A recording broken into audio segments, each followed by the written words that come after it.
This is a walkthrough of the Blood of the Daedra main story quest in Elder Scrolls 4 Oblivion Remastered. So for this one, you're going to have to get an artifact, a Daedric artifact, and give one to Martin.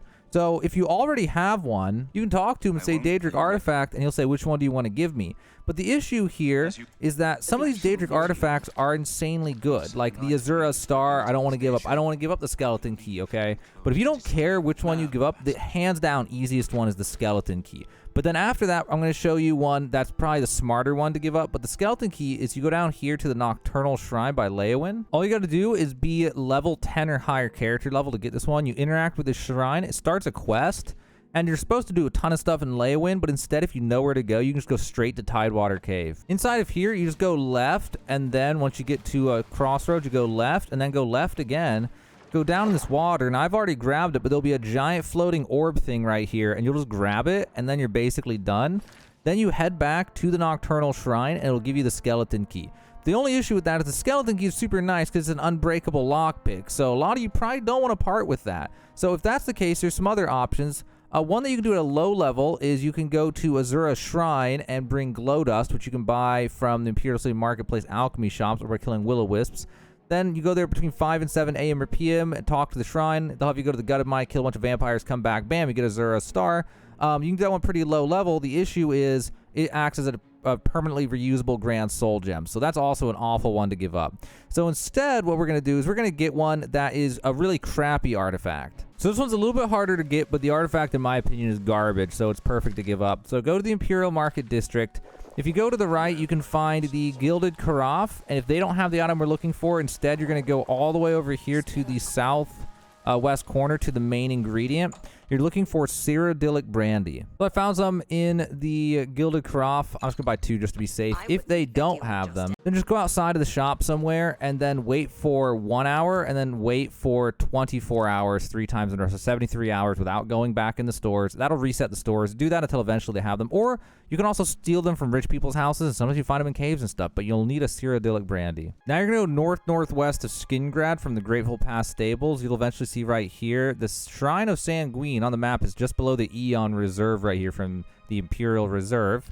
So that's going to be this place right here. So you're going to interact with the Shrine of Sanguine, offer it the Cyrodiilic Brandy. It'll lock you into like a dialogue cutscene, and it'll start you on a quest. Once he's done talking, he'll give you this quest. Make it your active quest. You're going to have to go to Leowyn and cast a spell. Leowyn is down here in the southern part of the map. This one's a little tricky, so you may need a certain value of gear equipped. So if you have anything valuable, make sure to equip it in order to be able to gain entry for this quest. You'll also have a spell now called Stark Reality, an alteration spell, and you'll need to use this during the quest. So when you get in the castle, anytime between 6 p.m. and midnight, it doesn't matter when, doesn't matter how many days you wait, there'll be a dinner party going on, and there'll be a guard blocking the way in over here. Now, like I said, you have valuable gear on, you can get in. Alternatively, you can do the persuasion minigame to make him like you. Either one's going to work. Then when you talk to him, you're going to ask about the dinner party. You are, and I'm not all that sure about you. He said, but you're dressed for it because I have some insanely valuable gear on. But otherwise, you'd persuade him and make him like you, bribe him, or play the minigame, and then he'll let you in.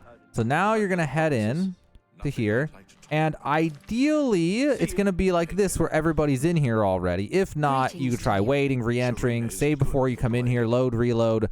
You just want everybody to be here because you have to get all 5 of them with the spell, or else it's not going to work. So go to your magic, go to your target spells, pick Stark Reality, and then cast it on someone towards the middle, like this person. And then this will get you arrested. You can go to jail or resist arrest, because this will also make it so you don't have any weapons. So if you resist arrest, you better run like hell. It's up to you which one you want to do. I personally am just going to say go to jail. You'll lose a skill or 2. It's not a big deal. But if you did it right and you got all 5 people, then you will get a quest update saying that you did it successfully and now you should return to the shrine. If you choose to go to jail, just sleep on the bedroll to serve your time. I lost 2 athletics, 2 armor. It's whatever. Sorry, 1 athletics, 2 blade, 2 something. It didn't matter. Anyway, go back to the Shrine of Sanguine now. And all you got to do is go back to the shrine and activate it, and they'll blabber at you for however long, and then you'll get the item. All right, quest is complete. Got the Sanguine Rose, and also he says all your gear is in this chest. So you can go in here and take all in order to get your gear back. Then what you're going to do is go back to Cloud Ruler Temple, and then head inside, go to Martin, and then ask him about Daedric Artifact, and then choose to give him the sanguine rose, and that will end the quest. I'm not going to do it just yet though, because I want to show you the sanguine rose is pretty bad. It doesn't tell you what it does. It just summons a random Daedric summon when you target someone with it and use it, and that's it. And then you have to recharge it and stuff. So it's like you can just get summons. Like you don't really need this thing. It's not that great. There's a chance for a Zilvlay or whatever they're called from it, but I wouldn't worry. I think it's honestly not that good of an artifact. So yeah, give him the sanguine rose, and then say, what else can I do to help? I did not mean to hit the next thing though. That's all you need to do. And then if you go to the quest, you'll see that that is the end of the Blood of Daedra quest or whatever, and you're done. So hopefully it helped you out, guys. That is the easiest way, and those are your options for doing that quest in the Elder Scrolls 4 Oblivion Remastered.